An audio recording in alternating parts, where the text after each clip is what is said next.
hamil sekalian dan juga para perempuan Indonesia, kembali lagi di channel YouTube saya. Menstruasi adalah tamu yang setiap bulan datang untuk semua perempuan. Nah, tapi apakah kita sudah mengetahui apa sih yang sebenarnya disebut menstruasi dan apa saja yang bisa berpengaruh terhadap menstruasi? Yuk kita simak rekaman webinar berikut ini. Ada yang namanya siklus menstruasi. Siklus menstruasi setiap bulan. Nah, siklus ini bermatangkan atau melepaskan satu sel telur. Jadi ini saluran telur. Nah, ini adalah indung telur. Satu telur itu dimatangkan dan dilepaskan setiap satu siklus menstruasi. Nah, fase menstruasi adalah pelepasan dinding rahim atau endometrium disertai dengan perdarahan setiap bulannya, kecuali kalau kita hamil. Nah, kalau yang namanya siklus menstruasi itu siklusnya, periodenya setiap bulannya. Nah, fase menstruasi itu fase ketika haidnya keluar. Nah, ini adalah dinding rahim bagian dalam yang akan terlepas ketika fase menstruasi, ketika kita haid itu. Organ apa saja sih yang terlibat dalam menstruasi? Banyak ya. Sebenarnya nggak cuman rahim saja, supaya kita tahu bahwa organ yang terlibat tuh mulai dari otak. Otak itu terlibat dalam siklus menstruasi.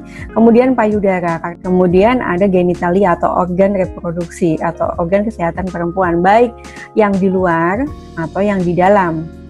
Nah, otak sendiri ada apa? Ada namanya hipotalamus tuh di sini ya, di otak bagian tengah. Nah, ini adalah berfungsi untuk menghasilkan hormon namanya GnRH. Kita cepat aja. Kemudian ini adalah hipofisis. Ini juga menghasilkan hormon yang namanya FSH dan LH, yang hormon itu yang dihasilkan otak ini akan memancing atau mempengaruhi indung telur. Jadi indung telur kita, siapa yang mengendalikan? Si otak. Makanya menstruasi nggak cuma indung telur dan rahim, tapi otak juga. Nah, pengaruh hormon yang dihasilkan oleh otak tadi akan mematangkan telur di dalam indung telur ini ya. Nah, ini di dalam ovarium ini atau indung telur ini ada perkembangan sel telur, dan juga si indung telur ini selain berkembang juga menghasilkan hormon kewanitaan yang kita sebut estrogen dan juga hormon progesteron yang identik dengan perempuan. Kemudian yang selanjutnya adalah rahimnya. Nah, ini di rahim ini ada lapisan dinding rahim bagian dalam yang dipengaruhi oleh siklus menstruasi atau kita sebut namanya endometrium. Nanti dia akan mengalami perubahan selama fase atau selama satu siklus menstruasi. Jadi apa saja yang terlibat? Ada banyak. Ada kompartemen 1 endometrium, kedua ovarium atau indung telur, yang ketiga adalah hipofisis, dan keempat hipotalamus yang dua-duanya ada di otak. Ada fase folikuler di mana di sini telur itu dimatangin dulu. Jadi ada pematangan sel telur di dalam indung telur. Nah, ini adalah perubahan hormon, gak usah terlalu dipusingkan. Ini adalah siklus di dalam indung telur. Jadi ini adalah sel telur kita yang mengalami perubahan atau perkembangan. Kemudian yang ini adalah siklus di dalam rahim atau uterus ya. Nah, saat fase folikuler di mana ini terjadi pada hari pertama sampai dengan hari ke-13 dari menstruasi, siklus menstruasi. Nah, di sini di ovarium atau di indung telur terjadi pematangan sel telur ya. Dia berubah bentuk, folikelnya terus berkembang sampai terjadi satu sel telur yang matang ya. Kemudian, nah di rahim apa yang terjadi setelah rahim sebelumnya menstruasi luruh? Nah, pada saat fase proliferasi folikuler ini, nah, rahim ini mengalami proliferasi, mulai tumbuh lagi, mulai menebal lagi dindingnya, ya.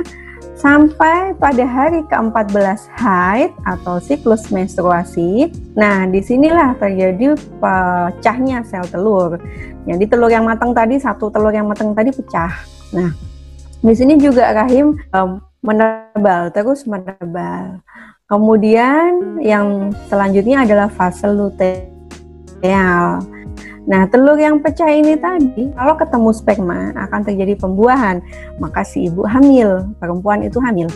Nah, ini kalau misalkan perempuan itu hamil, rahim ini yang menebal ini menyiapkan tempat yang aman untuk si janin itu nempel atau berkembang, ya.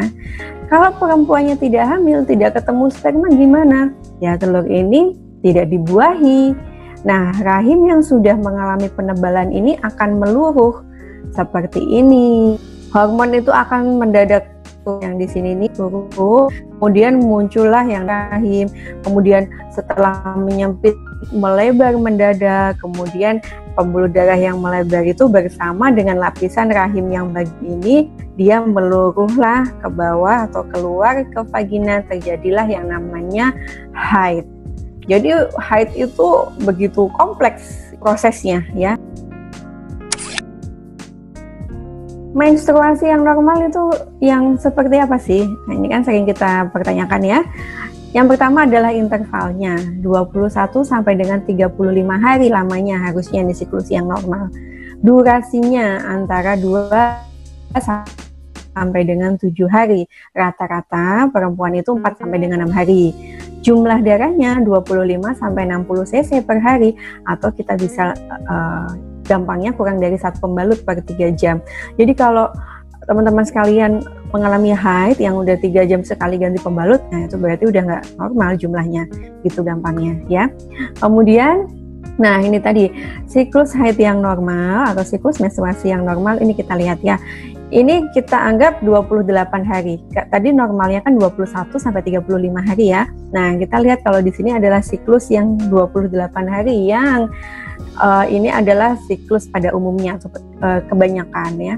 Nah, haid itu, ini haid ketika darah keluar, ya. Kemudian di sini tadi adalah ketika telurnya dimatangkan atau fase folikuler. Kemudian hari ke-14 ini adalah ketika telurnya matang mengalami pecah keluar atau yang disebut dengan ovulasi atau masa subur di hari-hari ini. Kemudian yang berikutnya adalah fase luteal namanya, ketika si telur yang sudah pecah itu menghasilkan hormon-hormon yang mempersiapkan kehamilan.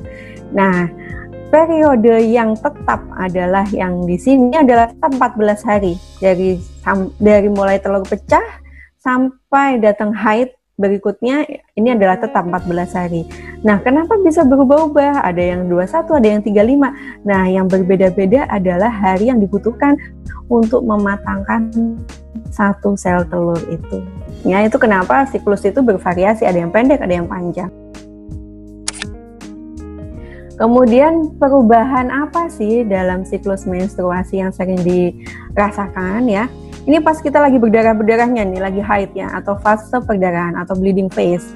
Nah, di sini kita kan sering lemes gitu, ya. Ternyata memang benar sistem kekebalan tubuh kita menurun saat fase ini. Kemudian kulit menjadi kering, lebih kusam, lebih jelek lah ya kayaknya perempuan tuh, ya, kalau lagi haid, ya. Terus suhu tubuhnya juga lebih rendah. Kemudian fase folikuler, ini fase pematangan sel telur. Nah, di sini metabolismenya tinggi, lagi senang-senang nih. Kemudian energik, jadi lagi lagi energinya lagi banyak lah, lagi semangat, ya. Kemudian kulitnya lembab, mulai lembab, moodnya positif, seneng aja bawaannya, ya. Kemudian sangat menikmati aktivitas sosial, kita lebih seneng jalan sama teman-teman gitu, ya. Selanjutnya adalah fase ovulatori atau fase ketika telurnya pecah atau mengalami ovulasi. Nah, di sini yang dirasakan perempuan, kulitnya merasa paling kenceng dan paling bersih saat itu, ya. Suhu tubuhnya tinggi, kadang agak anget, ya. Nafsu makannya meningkat. Biasanya kadang kan kita ngerasa dalam satu siklus kok nafsu makan meningkat. Nah, itu jangan-jangan pas lagi matang gitu waktunya gitu. Rasa kurang berenergi, ya. Kemudian cenderung menghindar sudah dari aktivitas sosial kalau di fase-fase ini. Nah, yang ini nih, yang ini adalah fase luteal, di mana fasenya sudah mulai telur pecah sampai mau haid. Nah, ini udah mulai biasanya terjadi premenstrual syndrome atau PMS, ya. Mulai merasa agak depresi, ada masalah kulit kering gitu, ya. Payudaranya nyeri-nyeri, tapi nafsu makannya meningkat lagi. Kemudian lesu atau suhu tubuhnya juga meningkat.